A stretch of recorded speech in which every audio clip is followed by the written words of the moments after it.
Hey folks, this is Coach Corbin, and I'm here with Grandmaster Lenderman. We just finished a four-day camp here in Louisville. Launch Louisville, 816 East Broadway. It was a great 4-day camp. I know my young people thoroughly enjoyed it.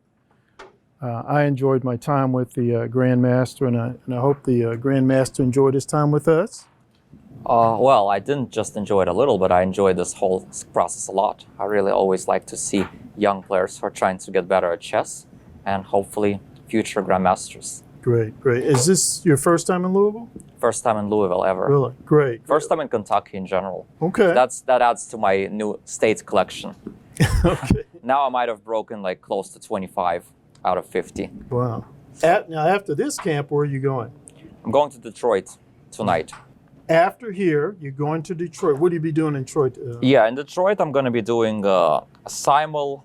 Wow. Then I'm going to be playing some casual blitz with people who want to play me for a few hours on Saturday. And then I'm going to be visiting one of the chess clubs that I've already visited before, but I haven't been there since maybe 2017 or something like that. Okay. So I'm very happy to be back. Detroit has always treated me very well, so I'm looking forward to be back there. Great, fantastic.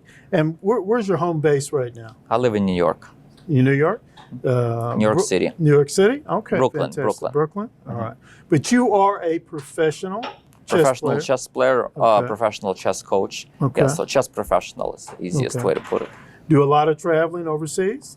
Well, overseas I haven't traveled since the pandemic started. So my last overseas trip was 2019. But in general, I've been cutting down a little bit on my traveling ever since the pandemic. But but before the pandemic, where were some of the countries you would go to? I'll see Germany, Russia. I was born in Russia, but I came back to visit for a few tournaments. Netherlands, France, Azerbaijan, Georgia.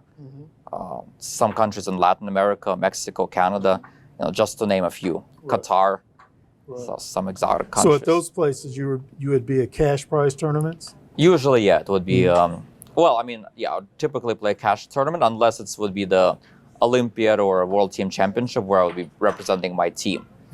Then we might get cash bonuses or something like that, but there's technically no prizes in the tournament. It's more about just prestigious to represent your country. But normally it would be a tournament with prizes. Okay. Or some appearance fee or something like that. Now you play, you teach, coach.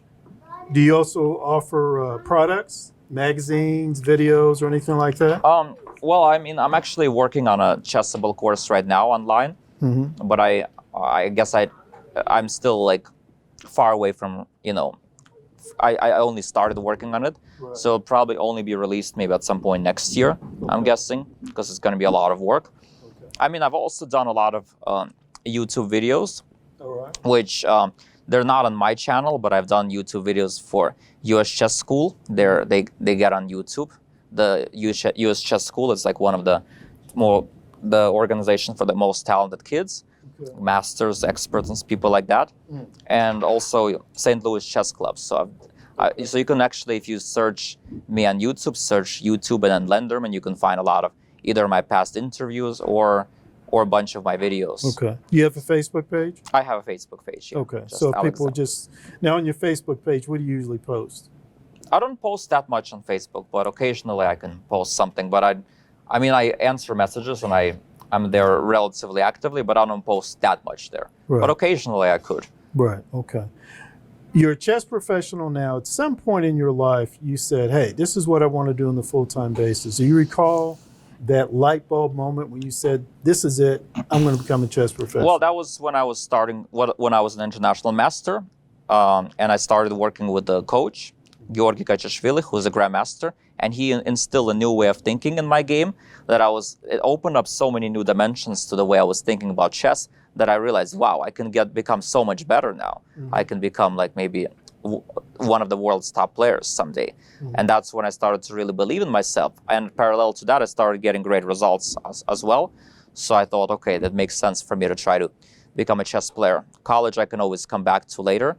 But if I don't use my younger years to try to become a chess professional, then I'll never find out how good I could have become.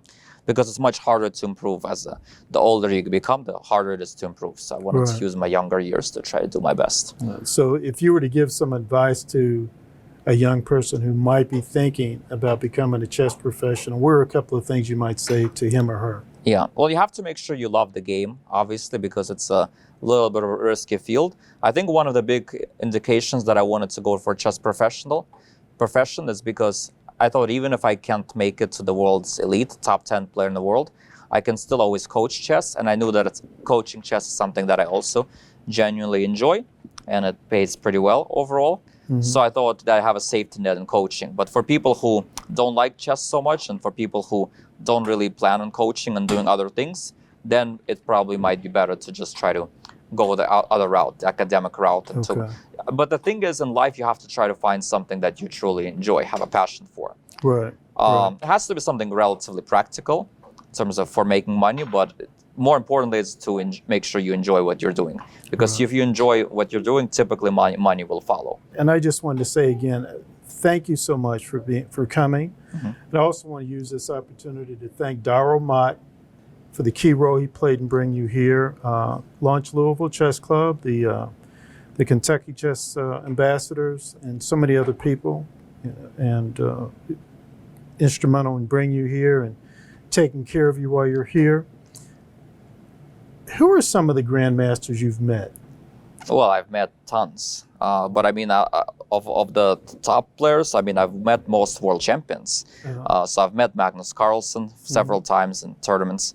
I've met Garry Kasparov several times, former world champion. I've met Vladimir Kramnik. I've played Vishy Anand.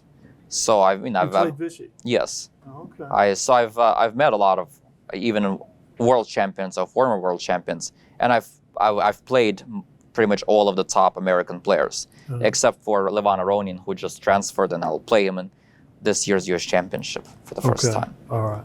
Grandmaster, thank you so much for your time today. Thank you for having me here. You bet.